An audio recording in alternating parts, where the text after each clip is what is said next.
WhatsApp ব্যবহারে 3টি টিপ সম্পর্কে বলবো, যেগুলোর মাধ্যমে আপনি হোয়াটসঅ্যাপ ব্যবহারকে আরও স্মার্ট করতে পারেন। নাম্বার 1, কাউকে কোনো কিছু পাঠাতে চাইলে প্রথমে ফাইলটাকে অ্যাড করবেন, তারপরে সেন্ড বাটনের উপরে থাকা 1-এ ক্লিক করুন। তার ফলে সে শুধু ফাইলটা একবার দেখতে পারবে, সেটা ডাউনলোডও করতে পারবে না, স্ক্রিনশটও নিতে পারবে না, ফলে আপনার ফাইল থাকবে নিরাপদ। নাম্বার 2, কাউকে হাই কোয়ালিটি ছবি পাঠাতে চাইলে প্রথমে ছবিটাকে অ্যাড করবেন, তারপরে এখানে এইচডি কথাটা লেখা আছে, এইচডির উপরে ক্লিক করবেন। এখানে দেখুন স্ট্যান্ডার্ড কোয়ালিটি, এইচডি কোয়ালিটি, এইচডিতে সিলেক্ট করুন, তারপরে সেন্ড বাটনে ক্লিক করুন।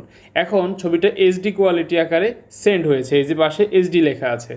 নাম্বার 3, কারো কনভারসেশন ডাউনলোড করতে চাইলে প্রথমে 3 ডটে ক্লিক করবেন, তারপরে মোর অপশনে গিয়ে এক্সপোর্ট চ্যাটে ক্লিক করবেন, তারপরে তার মিডিয়া সহ ডাউনলোড নাকি মিডিয়া ছাড়া ডাউনলোড সেটা সিলেক্ট করবেন। যদি ইনক্লুড মিডিয়া হয় তাহলে জাস্ট কিছুক্ষণ অপেক্ষা করবেন। এখন দেখবেন আপনার চ্যাটটি এখানে ডাউনলোড হয়ে গেছে, তারপর আপনি যাকে ইচ্ছা তাকে সেটা পাঠাতে পারবেন এবং এটা সারা জীবনের জন্য এক্সপোর্ট হয়ে রইল।